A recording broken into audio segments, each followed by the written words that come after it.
Hello and welcome to A Celtic State of Mind. It's Friday and that means one thing. My name is Laura Bradburn and I'm joined as always by Tony Haggerty. How you doing, Tony? I'm very well, Laura. Yourself? Not too bad. Folk in the chat, if you're watching on Twitter, Facebook, YouTube, LinkedIn, wherever you're watching Twitch, you'll notice that we are a man down today.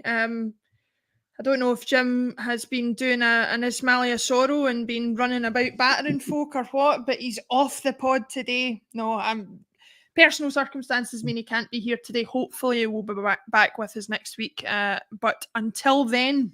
I thought you were splitting the media, Laura, for a second. I'm highly offended. A man down.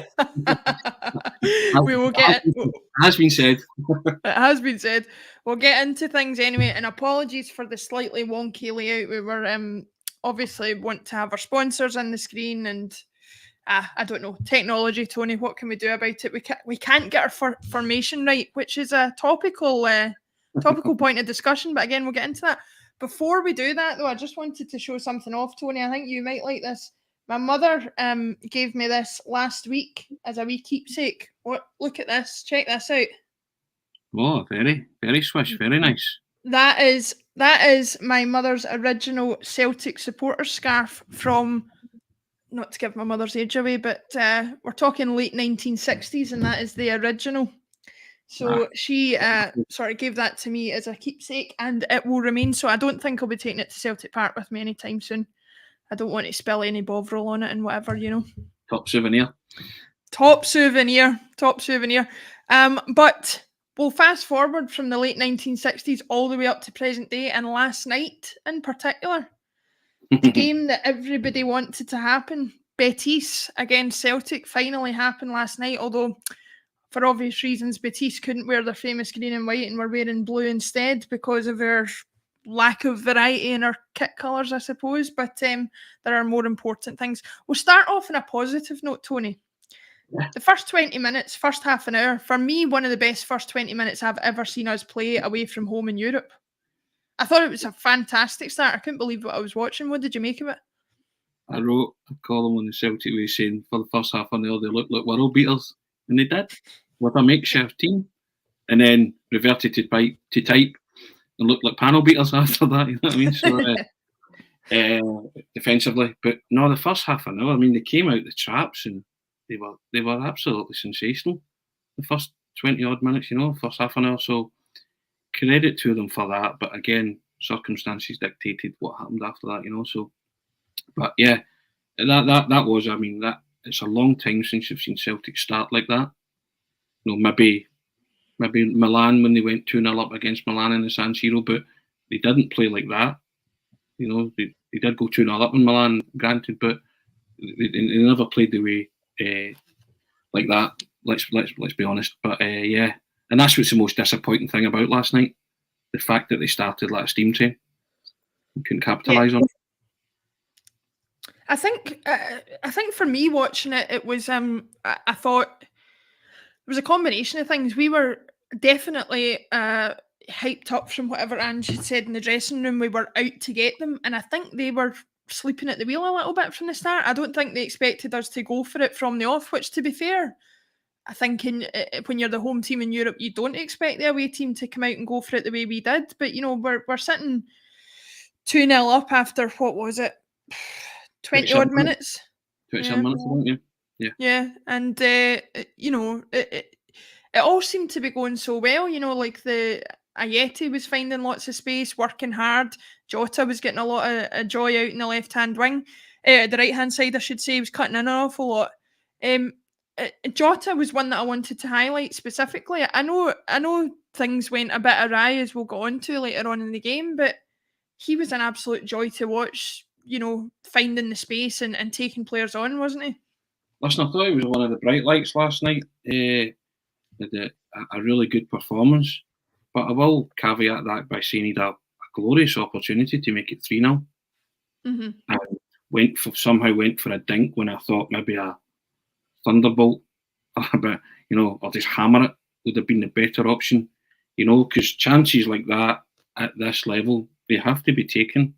I'm sorry they do, and that's a critical point in the match.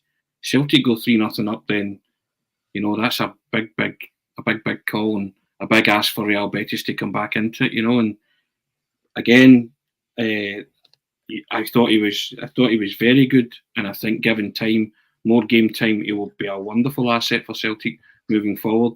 But just in those moments when I always say to you, I appeal for strikers to be calm in those situations, and not try and be too clever and just concentrate on doing what you should really do in those situations. And a one-on-one is put it in the net, and it did come back to bite Celtic. But I thought Jota's overall performance, I did the man by mans last night, and my star men, or guys that I gave 7 to, were Hart, Jota, Roderick, and Ajeti.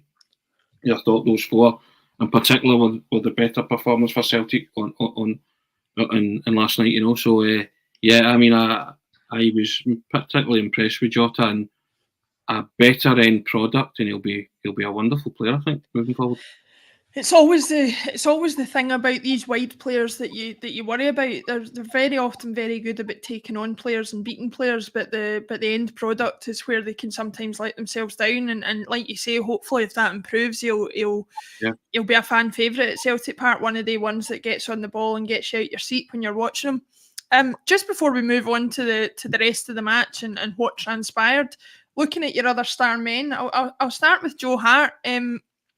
Had a lot more work to do than he has in other matches this season, and I thought fared pretty well. What was it about his performance that you particularly liked last night?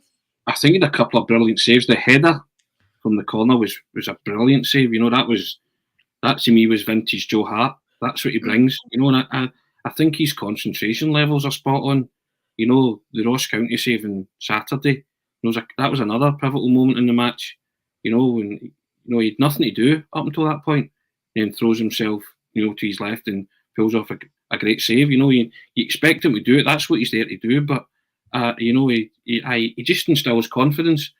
And Real Betis will try to get back into it, and he pulls off that save, and it just gives you a big lift. You just know there's, I read a tweet or I read a message, somebody saying if Barkas or Bain are in the goals, it finishes 8-3. So that tells you all you need to know about the Celtic supporters' confidence in Joe Hart now, and I don't think he could be faulted for any of the goals. I was going to make that exact point. I think you can think that a goalie's had a bad performance because we've conceded 4 goals, but at the end of the day, he can only deal with. There are such things as unsavable shots, and if he's not at fault for the goals, then it doesn't really matter how many he concedes. And also think the third goal, he was really, really annoyed at Starfelt and Cameron Carter-Vickers, because he was making the point, how can a big, massive, burling centre forward get a tap in?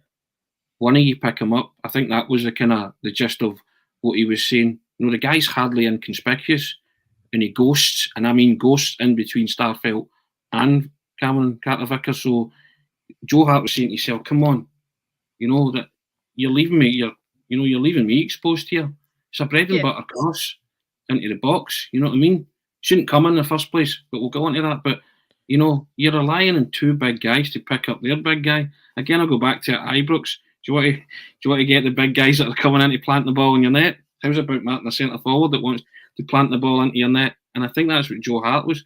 It kind of struck me as Joe Hart was saying, no, again, how many times, guys? You need to switch on and at all times. So I absolved Joe Hart of any of the blame for 4 of the goals last night, and he had about 3 or 4 really good saves as well. So, as you said there, you can look at that and think, goalkeeper's had a shocker, but he actually didn't. It was those in front of him that never gave him protection that had the shockers. Yeah, I think there was only one of the goals. I think it might have been the second one that I felt he could have came out and closed the angle a little bit more than he did. But I think I'm probably nitpicking as far as that's concerned. I think he did have a great performance. I started this season saying Joe Hart's had a great performance through gritted teeth, because we all know, Tony, that was not my he was not my preferred option. But I have to say, time's going on, and he's certainly one of my favourites in the team. I just love seeing somebody, regardless of what we've spoke about there about his goalkeeping ability, which his shot stopping at least is not in question. His distribution's a bit more in question, but I just love somebody with the attitude that he's got, the leadership that he shows. I mean, it speaks volumes that we've got certain players who have been at the club a lot longer than him, and he's got the captain's armband when Callum McGregor's not there. Tells you all you need to know, doesn't it? That's an experienced leader. I know. I'm of the opinion that a captain has to see everything. Callum McGregor's kind of the only one behind him is Joe Hart, but he see everything. So I quite like that fact. So he sees everything, and he has the benefit of wisdom and experience having played in a lot of big European games. So he can talk guys through things, and that will all help. It augurs well moving forward, and I'll give him real credit for he's bought into it, hasn't he? From the get-go, from the moment he sat down in the press conference, he was convinced that he was joining something special. And even last week when he had the wee tribute to John Thompson, in the warm-up and stuff like that's just a guy that gets it. And I think that those kind of players warm the heart and minds of the Celtic supporters. They see that he's not just here to pick up the money. He wants to make a valid contribution. See the state of him when he loses a goal. He's apoplectic. He's always looking for somebody to blame, apart from himself. And I think the thing with the John Thompson thing just is, we often say, listen, players are not going to care about our club the way we care about our club, and I get that. But there's no excuse in the day and age of the internet not to know a bit of the history of the club that you're playing for. And I think it doesn't take an awful lot of effort, particularly if you're a goalkeeper, to be honest, because he can just, Google iconic Celtic goalkeepers and John Thompson will be right up there. I mean, you couldn't have avoided the talk about John Thompson and the 90th anniversary in the last few weeks anyway. But regardless of that, it really takes very, very little effort. And I think he's had a fantastic performance. David Bradley on YouTube comment, and thanks for your comment, says he's a leader, and we definitely agree with that. Just moving on to your more positive reviews before we get to what happened afterwards. Ajeti. I was very pleased to see the performance that he gave last night. He was a physical presence up front, much more than he has been. He was pretty mobile. I think the only sort of criticism I had of him before we came on air that I said was that I felt he's a little bit slow to come back when the offside trap's getting played, and I think that's his only downfall. But what did you make of him last night? He seems to be taking this opportunity with Kyogo out and Yakimakis not up to fitness. He seems to be grabbing the opportunity with both hands. Again, I'll get back to the manager in this one. This is where the manager deserves credit, because he's getting a tune out of guys who people would maybe have gladly ushered out the door. So he's clearly got it into Ajeti's head. You don't play, we don't function, we might not score, type thing. And they struggled last week when he struggled to have an impact in the game until late on. He scored 2 goals, scored 2 very good striker, poachers goals. His goal, the opening goal last night, brilliant strikers, poachers goal. You've got to be there, and that's why the benefit of being there, it hits a part of your body and goes in the net. That's the whole point of being a predator and a penalty box striker. Doesn't matter how you go in, it went in, and then he's got the presence of mind to just dink the ball past Claudio Bravo as he's coming out, knowing the contact's coming, and knowing if I get my foot on this, he's cleared me out, penalty kick, right? And then buried a header. Okay, it was offside, but still buried it.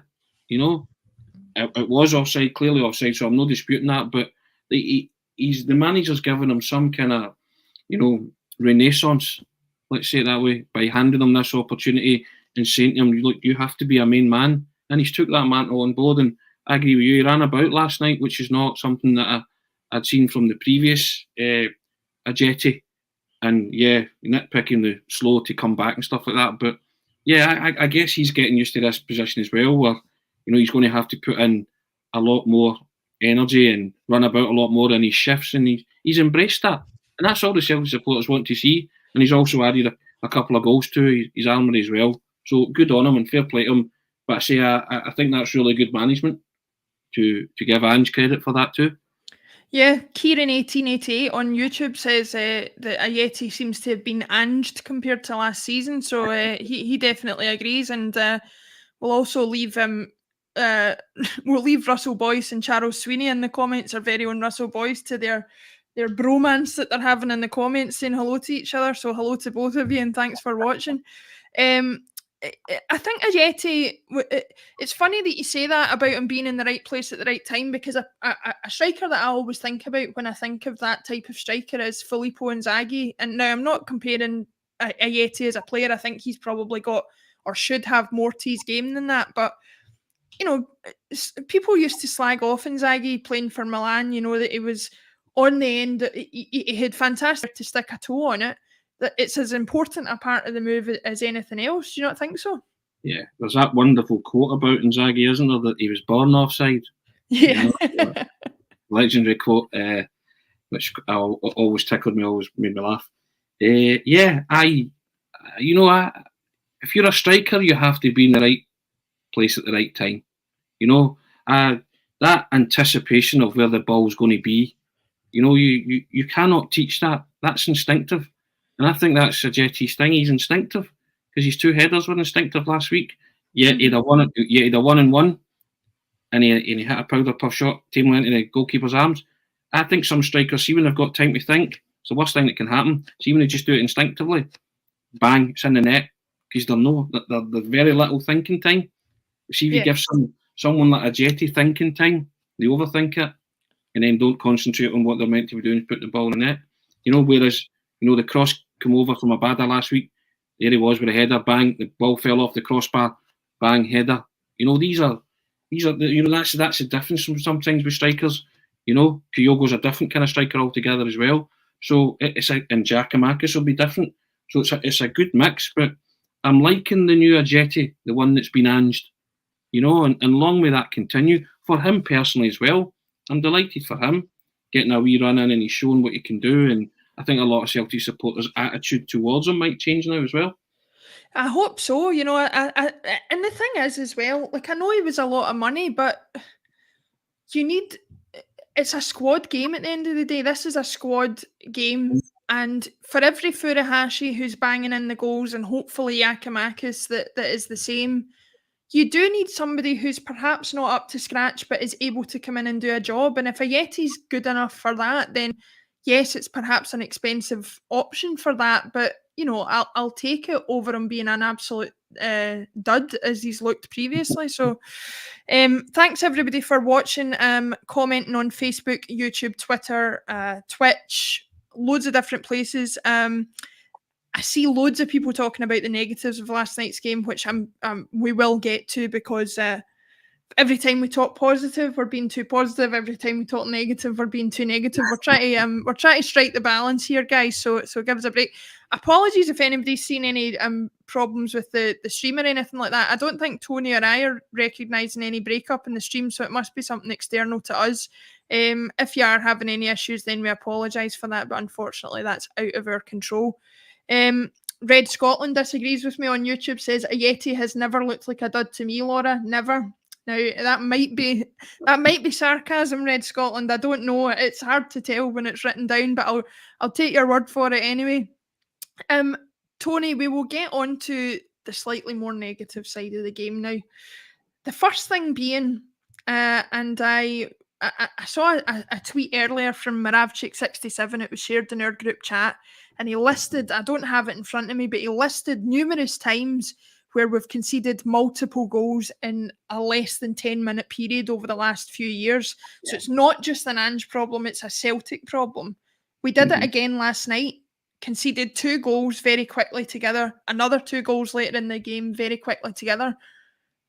What is the problem with that? We can say that it's just the defence being poor, but it's much more of an attitude problem than that, is it not?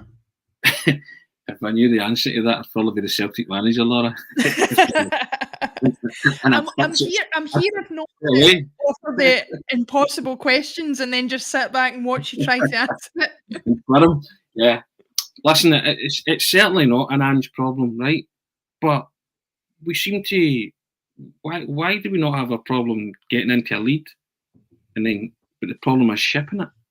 You know, we got ourselves into an unbelievable situation last night. Dreamland, really, with a makeshift team. And now this is where people might disagree with me, but at 2-0, it's all about game management then. And game management as well stems from the manager, you know, and the manager didn't really do anything for me to protect that lead. You know, we still carried on the same way. Jota had the chance for 3-0, and I know that's his way, and I know that's he's stubborn that way, and I get all that. But at 2-0, you have to do something. You have to manage the game. You have to slow it down. You have to get to half time 2-0. You were in an unbelievable winning position there, and 8 minutes either side of the break you've lost the game. You've lost the game. You know, and it's inconceivable, and it's inconceivable because the 4 goals could easily have been avoided. So we take them all on merit. It's a pure defensive header by Ralston, right? Jota is not really tracking back, and Sorrow at the edge of the box, his challenge or half-hearted challenge on Miranda, you know, it's just unacceptable, right? So he waltzes through and scores, right? The second goal, Carter-Vickers, watch the big guy running off you. Don't even attempt to play offside, just match his run, right? Sleeping, switching off. Third goal, Sorrow, not even attempt to block out the cross, but it comes from Anthony Ralston's side. Where's he? You know? And then Cameron Carter-Vickers and Carol Starfelt, again, letting a big guy, as I said, a centre forward, go stand between them, sticking net 3-2. And then the corner, second ball's anticipation of that. Rogic could have maybe got a bit closer to Wanme, who swivelled and found the bottom corner via the post. Every goal you can stop, right? Preventable. It's not as if they've cut you open. Not as if they've cut you open. You know, and you turn and you say, hold your hands up. And I think that's what was getting to Joe Hart. They weren't having to work hard to score. And they have to work hard. Especially when you're 2-0 up. They have to work hard. And see, and that's, and I loved a lot of what I saw last night. We've spoken about it at the top of the programme. You know, 20 minutes in and we've praised them, but it's the game management side of it, and I include the manager in that. Now, for me, and we're going to come to him, Sorrow's a liability. Sorrow should have been hooked after 8 minutes because he was lucky to stay in the park for the initial challenge, even lucky to stay on the park for the next challenge. And then, as I say, his attempt at trying to stop Miranda and attempt at trying to stop Rico, lamentable, inexcusable. And for me, Sorrow has not got it, what it takes to be a Celtic player. And the thing about it is, it was ill-disciplined performance from Sorrow, and he's a repeat offender. He keeps booting people and laughing. You know, as if that's a substitute for giving you dynamism in the midfield. It's not. You're clearly not conforming to any team pattern. You're just doing what you want because you keep doing the same thing. You keep going out and clugging opponents, picking up a yellow card and walking a tightrope, putting your teammates under pressure. That's what he does. And I want the manager to see that. You know, and I know he did see it, and you look to his bench and you think, what could he possibly have done? I tell you what, I'd have done it 2-0. I'd have played anti-football. It's an interesting point that you raise about Sorrow, though. And just before we do that, Don't Gift Submate on Twitch has asked where Jim is. He missed the start of the show. No, he hasn't been suspended after last week's performance, like you suggested. He is dealing with some other personal issues this week and will be back with us as soon as possible. But to go on to Sorrow, I think what frustrated me about it was, I mean, when did he get booked? Was it about 20... 8 minutes. 8 minutes? It was as early as that, right? Okay. Honestly, I would have hooked him then.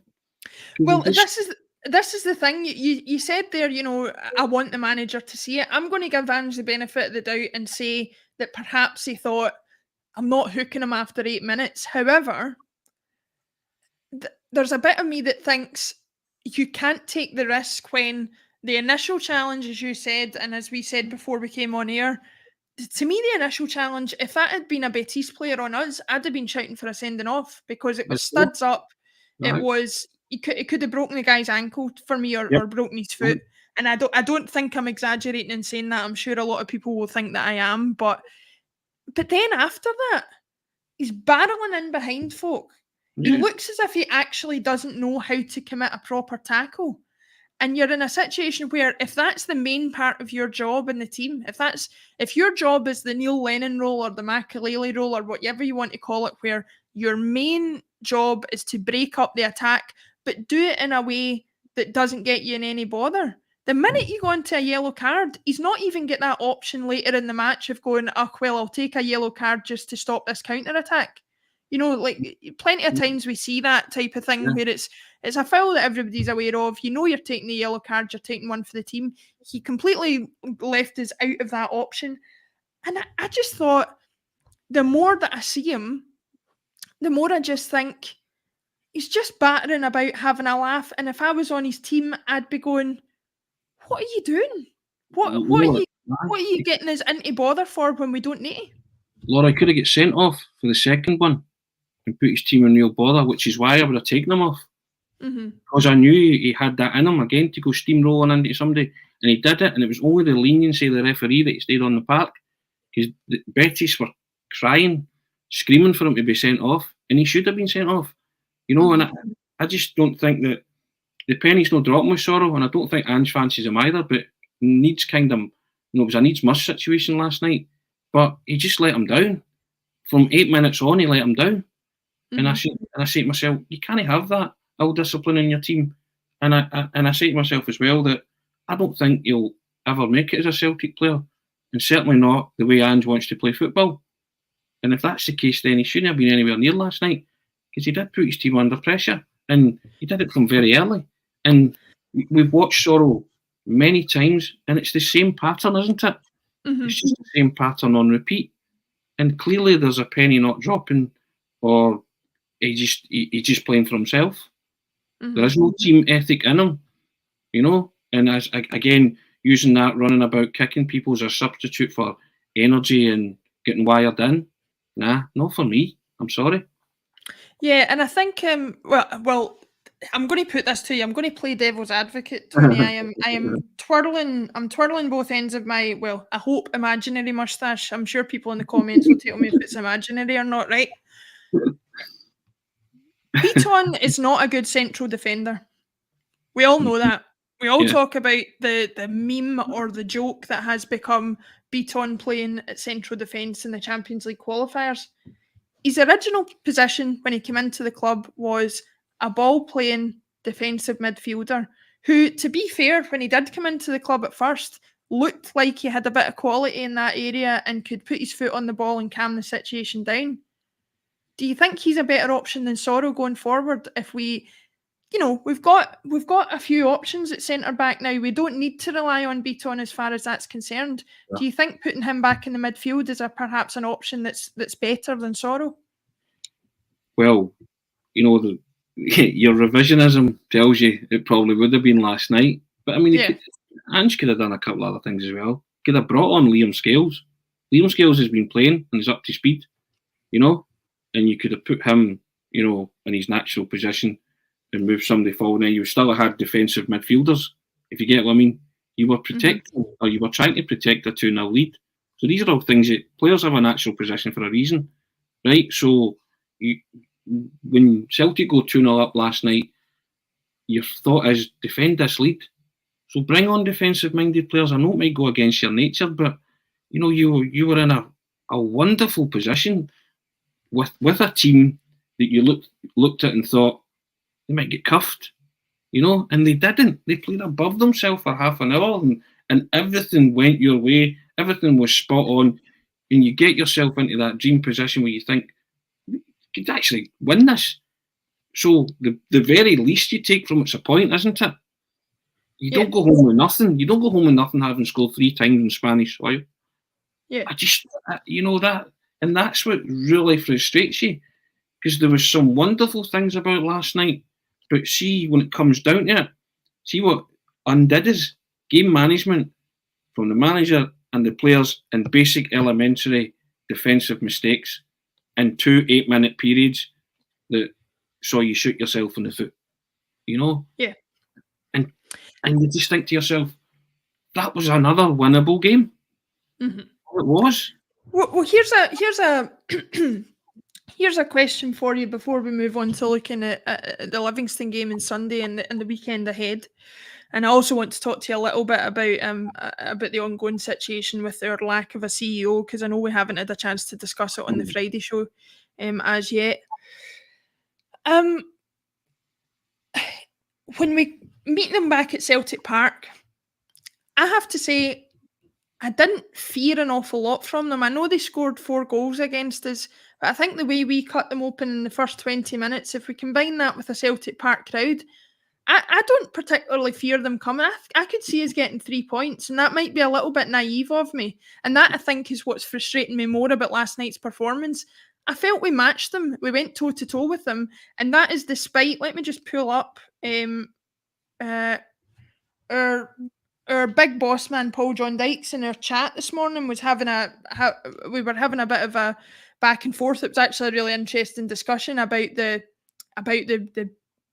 sort of benefits and not so good points of the game last night. But Paul listed some of the players that were missing from last night's game that we might have back by the time Betis come to us at Celtic Park. So you've got McGregor, Kyogo, Abada, Jullien, Taylor, Dembele, Johnston, Beaton, Forrest and Giakoumakis. Now, there's a couple of those in there that I don't think would make a huge difference. I'm not going to single them out, but certainly, you know, we're missing almost an entire other first 11, and surely with some of those back, the way the guys played last night, the team that we were up against, you could see 3 points being taken off Betis back at Celtic Park, surely. There's no surely about it, Laura. I think Celtic can win all 3 games at home. I said that when the draw was made. I don't look at that group and have dread and fear, and I certainly don't have anything like dread or fear with Real Betis at home.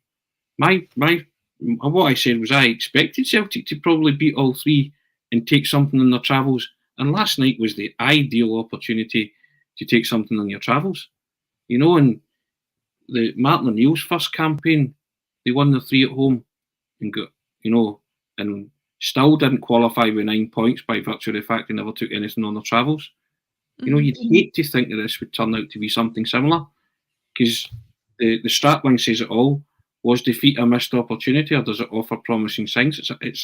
It's a healthy mixture of both, you know, because there was some real promise about Celtic's display at times last night, but it was a missed opportunity, because that team was supposed to go there and get cuffed on paper, you know, and as you say, all the players that are coming back, Celtic will be better. I keep saying it, Celtic will be better in the weeks, months, and matches to come. But you have to deal with the here and now. And we knew all these guys were out before the ball was kicked, so we had to make do. And I get that that's extenuating circumstances, and the manager will never look for excuses.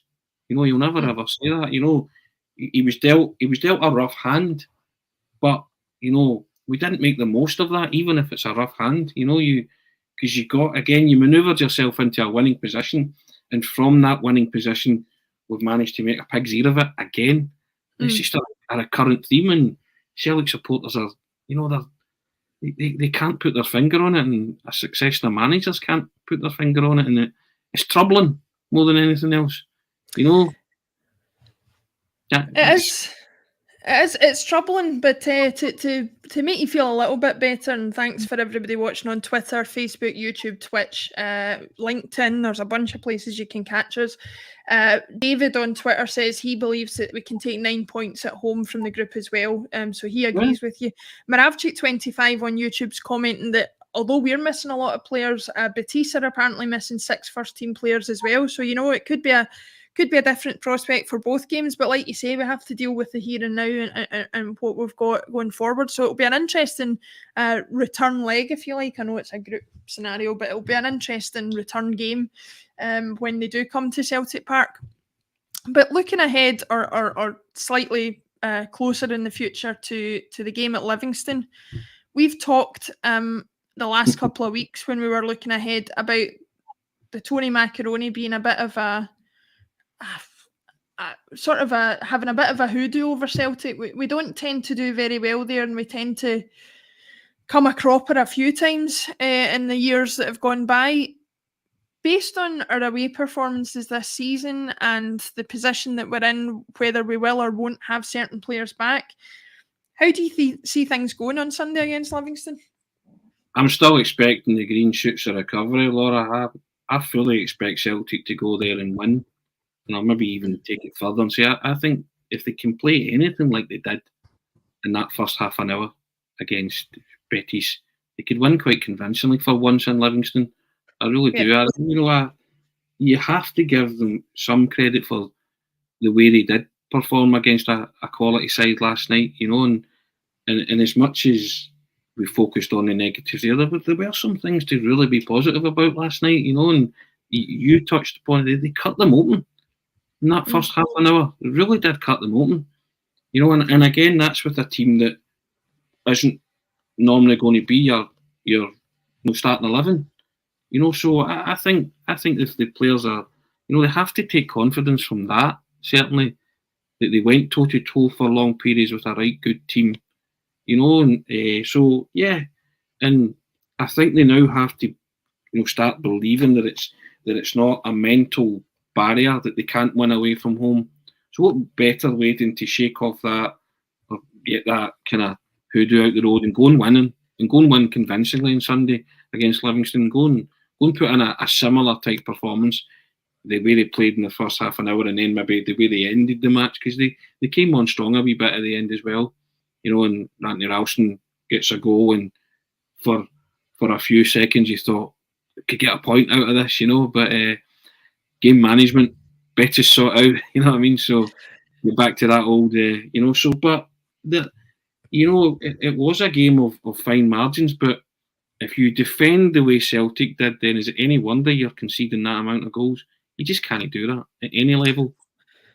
No, it's a disappointing one, and I'm just looking as I'm talking to you at the table at the moment. You're talking about Livingston, who have lost the last 4 of their league matches and drew the opening match of the season.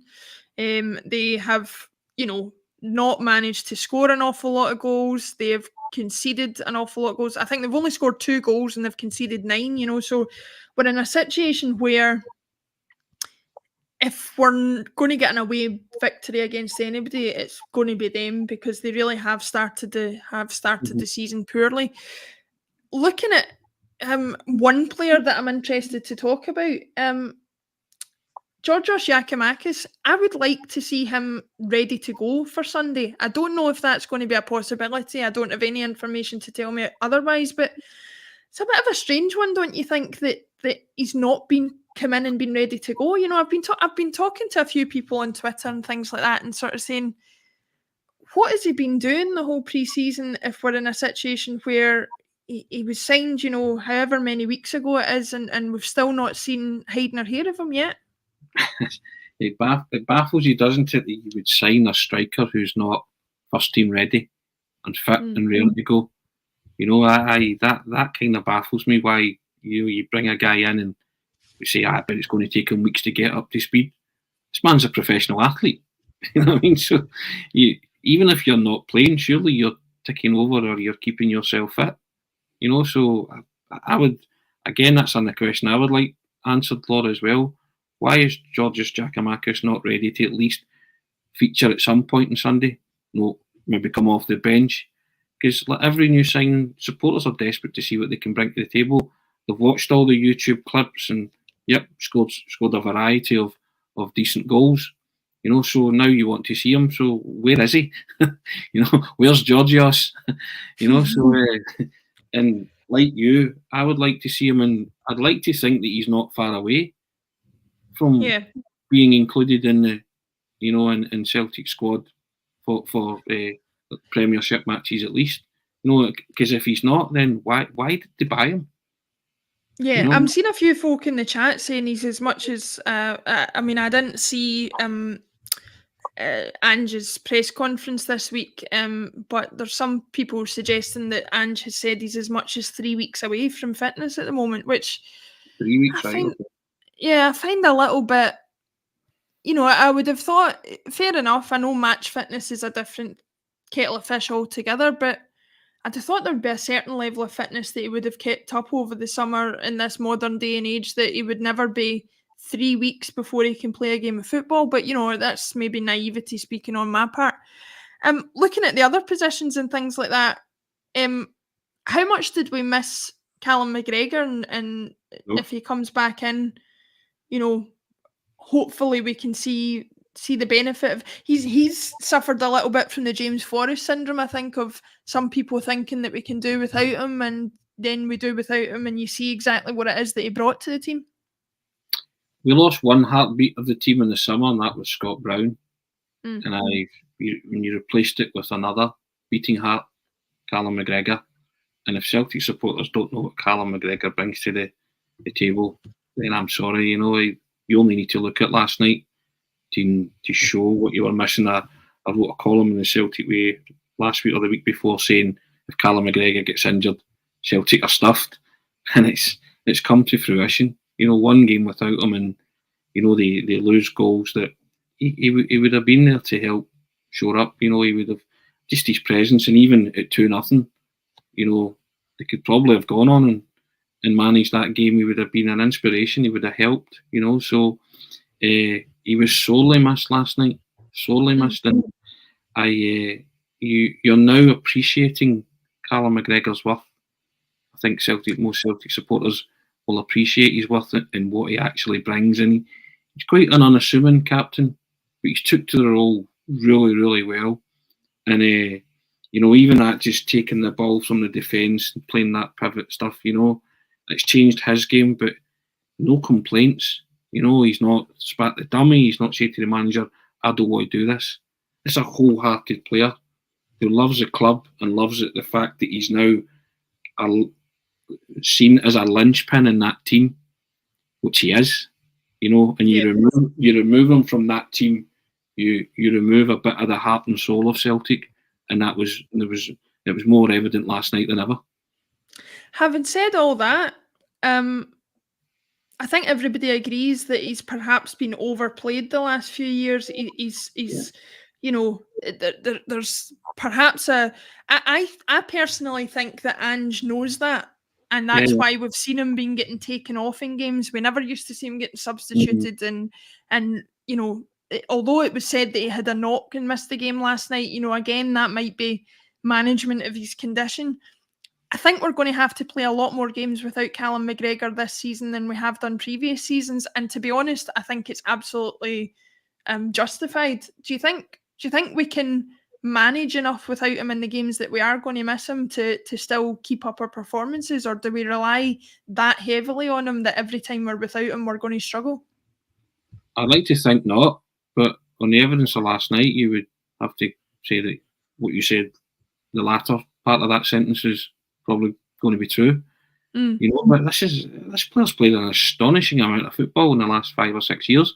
I think his average minutes are they're over 5,000 if you break it down past 5 seasons. That's incredible. That's an incredible amount of football. That's an incredible amount of, to put your body through that. Yeah, he doesn't flinch because he wants to play. He wants to play at all times, and he's been quite fortunate as well that he's never been injured. He's never had a long-term injury to my knowledge, has he? He's not that I'm aware of, no. He just seems to have been an ever-present. And again, another one that's maybe been taken for granted a wee bit. And then when you don't know what you've got till it's gone. Well, he was gone last night.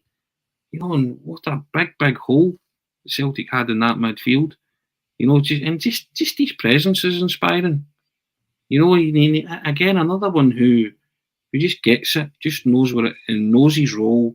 He's comfortable in his role, and he's comfortable in his skin, comfortable in a Celtic jersey. And I've got nothing but admiration for Callum McGregor, and especially what he's put his body through for club and country, and never once flinched or shirked it or said, or took a dive. Maybe thought to himself, I'll sit this one out, boss. He's the first guy that says, might be carrying a knock, but I'll play. So whatever knock he's carrying, you'd rest assured that kept him out that game last night. So I just hope that it's not serious and he misses 2 or 3 on the spin. I hope to see him return on Sunday. But again, would the surface come into play there as well? Would you risk him on that kind of surface if it's traditionally Celtic don't fare well there, and so will Ange think I've got enough to cope without them for this one, especially on that surface? So these are all things that the manager has to factor in, because I wouldn't want them risked on that surface if it's something that could flare up or niggle again. So I would say if that's the case, if he's touch and go, then I would maybe prefer to leave him out because we've got bigger matches to come. But again, the player might say himself, I'm not 100%, but I want to play. So, Yeah. and then that's the manager's call then, isn't it? It is. My way of looking at it, and I see a couple of people saying so in the chat, that, as far as McGregor's concerned, if we can do without him, then we probably should against Livy, just to give him that extra bit of time to recharge. But like you say, McGregor's determination and competitiveness and willingness to play, you don't play that number of games that he has done without a real desire to pull on the shirt, and that might be easier said than done, but it will be interesting to see if he's there. Before we go on to talk about other events at the club off the playing field over the last week or so, one last thing I wanted to talk to you about as far as the playing thing's concerned is Christopher Jullien. Now, we have heard various dates of when he may be able to return, October being the latest one. A couple of things that have sprung to mind for me is, is he going to be a welcome return to the team? Is he all he's been cracked up to be? Do you think absence has made the heart grow fonder? And also on top of that, are we going to get the same player back that we've had, given the severity of the injury that it appears to have had? We'll find out when he plays and he rushes headlong into his first 50-50, if he does that or not. I think footballers, when they get an injury like that, some are reluctant to commit to those things, but others just say, right, it's now or never. And I think Big Jullien had a knack of scoring some important goals. You felt comfortable with him at the back. He just looked like a big, reassuring presence, didn't he? Even if he's not all that himself, but there's certainly a defender in there. And I think when he comes back, he'll be a welcome return. A lot of people were touting him as a captain, possibly, in front of McGregor when it was up for grabs at the end of the season. So that's how highly he's thought of. And again, another one who's embraced it, seems to get it and enjoys it, and brings the best out in him.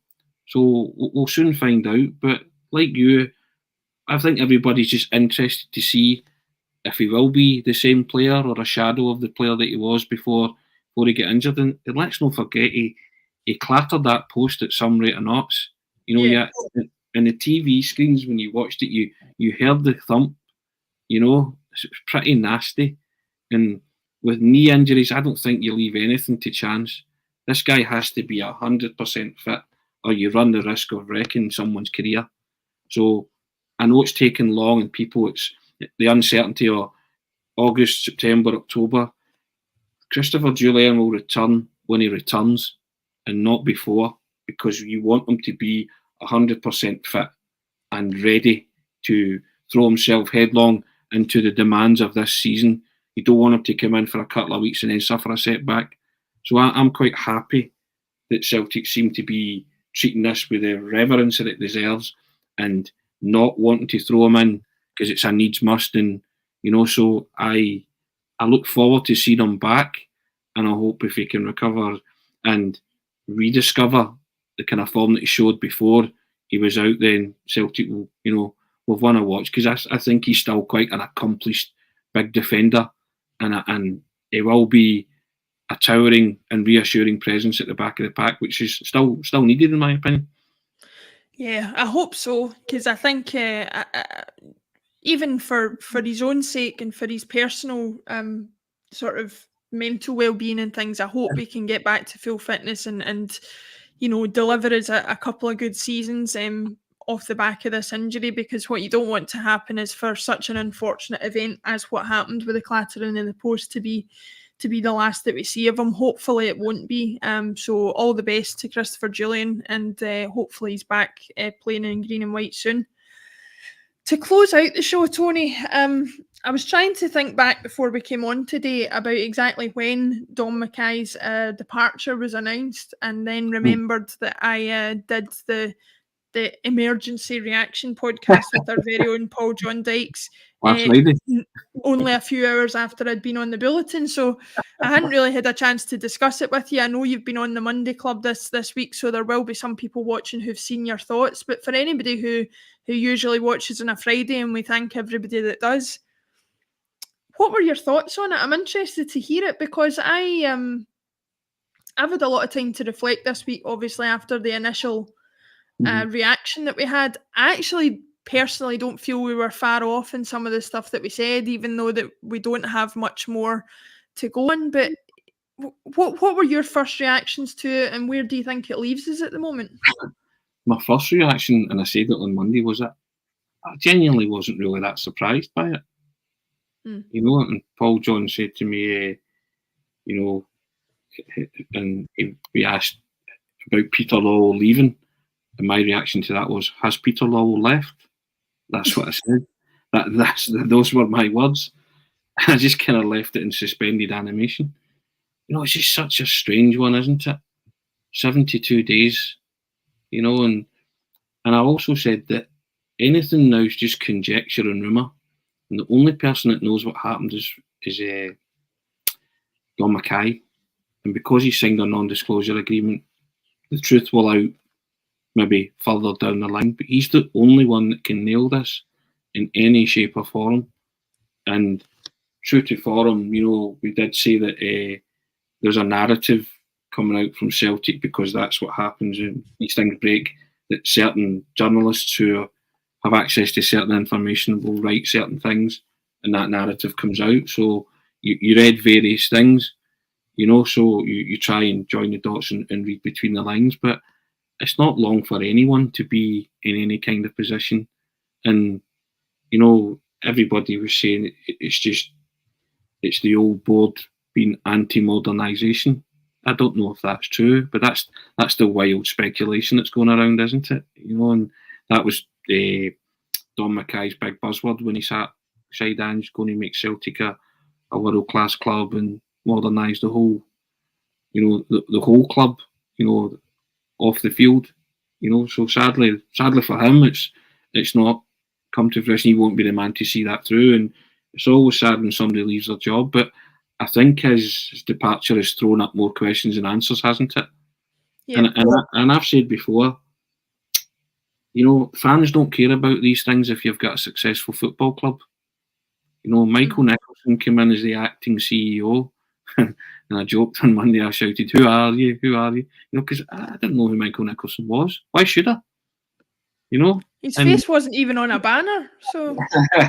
You know, correct. And if you're not on a banner, then, you know, so... But I don't know what these guys do at the club, so I don't want to wildly speculate as to what they do.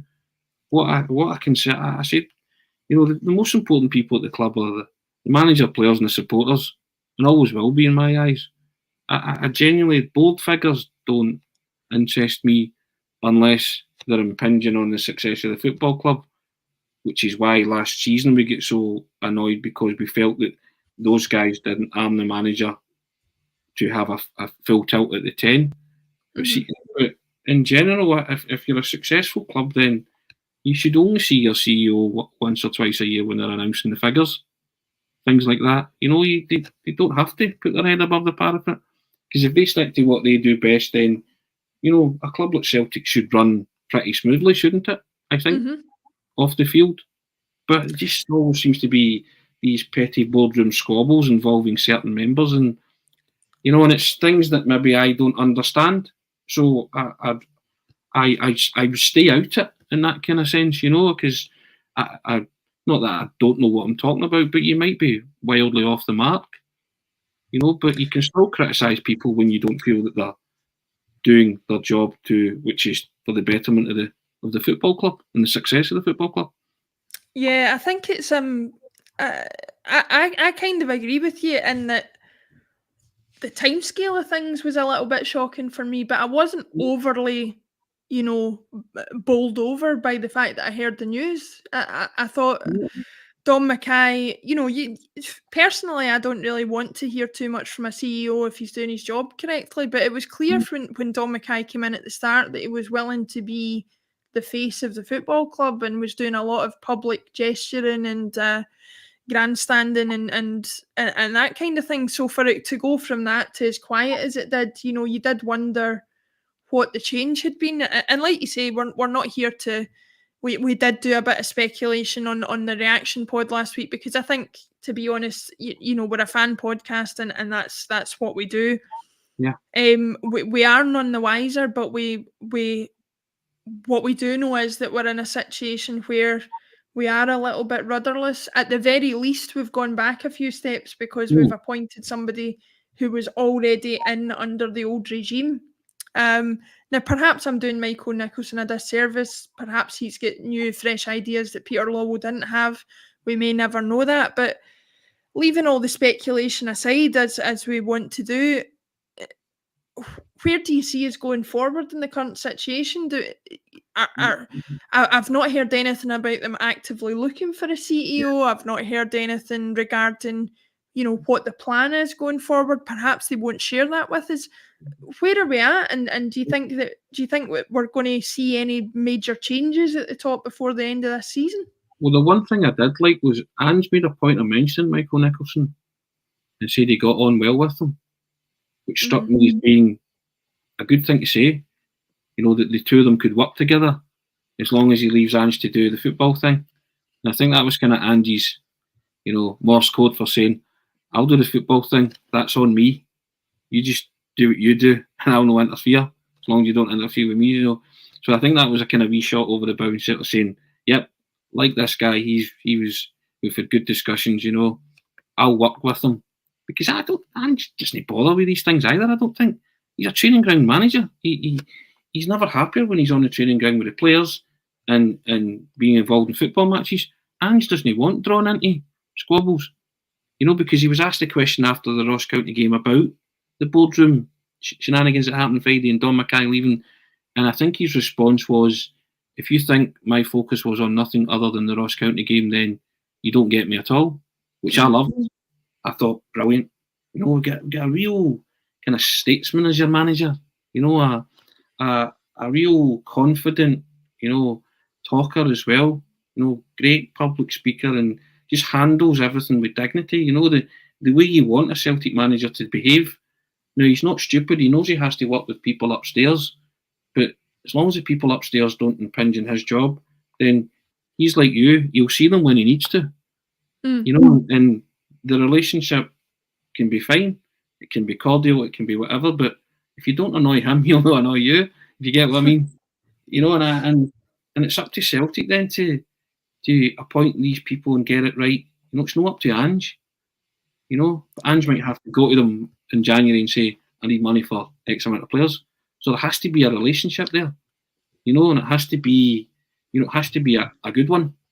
But I don't think Ange is the kind of guy that will take people telling him what to do on the football front. So, and I think those lines are being clearly demarcated. Yeah. So moving forward, if they're looking for somebody, then they've certainly not made it aware publicly, have they, that they're looking for somebody? And Michael Nicholson might just be, you might find the acting part comes off that and he just sort of goes in. And if that's the case, then that's fine. Because as I alluded to, Ange seems to think that you can get on with him. So, and if you don't hear from him again, I'll be a happy man because you don't need to hear from him, do you? Yeah, no, I was just going to make that exact point. You know, I've heard a lot of people saying we need representation on the board. We need more women on the board. We need this. We need that. Now, I'm sitting here as a woman feeling like I can say this. I don't really care who's on the board. I don't care if it's 2 men and 10 women. I don't care if it's all men. I don't care if it's all women. All I want is for the Celtic Football Club to be successful. And whoever the person or people are that can bring that to us, if it's Michael Nicholson, even though he was in before with Peter Lawwell, if he's the man to bring it, fair enough. Go ahead, do it. I just don't need to hear about it. I saw Terence on YouTube, I think your comments flashed by, but he said he's not disinterested in the board, but he is sort of losing interest in the same conversation going on and on. Believe me, we are on this podcast talking about this as we have done for months. We are fed up talking about this side of things as well. We want to talk about the team, about the results, about the signings, about the competitions that we're in and what we are doing going forward. Is that That's it. the scoring never boring you're talking about there, Laura? Yeah, that's what Exactly, Tony. Like, how often were we talking about Dubai and other things last season, anything other than the football? Ultimately, what I want is a board and a CEO who do nothing but bring success to the club. I don't care what their name is, what their face is. That's it at the end of the day, is it not? And I think that's the beauty of Ange, because we have been talking about the football Yes. since he came in, and that's what gives us all optimism and hope. And the only thing that would remove that is if the board members feel that they cannot work with Ange and his position becomes untenable and he leaves. And that's why I think people were getting up in arms and about Dom Mackay leaving. Does that mean the manager's going to leave? I think the manager loves it here. Absolutely loves it here. And he's telling you that. And, the board would really have to shoot themselves in the foot if they got shot of the manager. It would just be, it'd be inconceivable, really, and incredulous. But I think that's the great thing about Ange. He's got people talking about the football club for the right reasons again. Playing a decent brand of football. We're, going to be competitive this season without a doubt. And things are moving in the right direction. And from what the shambles he inherited, I think that's all you can ask. But there has to come a cut-off point when we stop being a work in progress, as I said before, and we get to work. And I think that's kind of happening slowly but surely. But once he gets the personnel and the players all fit and the continuity in selection, then you'll see the best of Celtic. Thanks to him. I 100% agree with that. I think we've got the right man at the helm. There may be some teething issues, but like you say, he's reliable and he says what he means and he means what he says, I think, as well. I think we're going to have to leave it there, Tony, because I've seen a few people in the chat starting to talk about American football and NFL and stuff, so it must be getting time for us to shut up and depart. Thanks very much to everybody for watching on all the platforms that you can. Don't forget to subscribe to A State of Mind YouTube channel where you can get football content, you can get music content, and lots of other stuff to come. If you do subscribe, or if you are already subscribed, you can also be entered in our prize draws for subscribers, where we're giving away lots of things. We're giving away music disc displays, we're giving away posters, we're giving away all sorts of stuff, so get involved and you can be handsomely rewarded for your support of our channel and our content. Thanks very much, Tony, for joining me on this Friday, and we will see you again on Sunday for the match coverage of Livingston at the Spaghetti Head. That's what they're calling it, Spaghetti Head these days. Thanks very much, Tony. Thanks very much, everybody. We will see you later.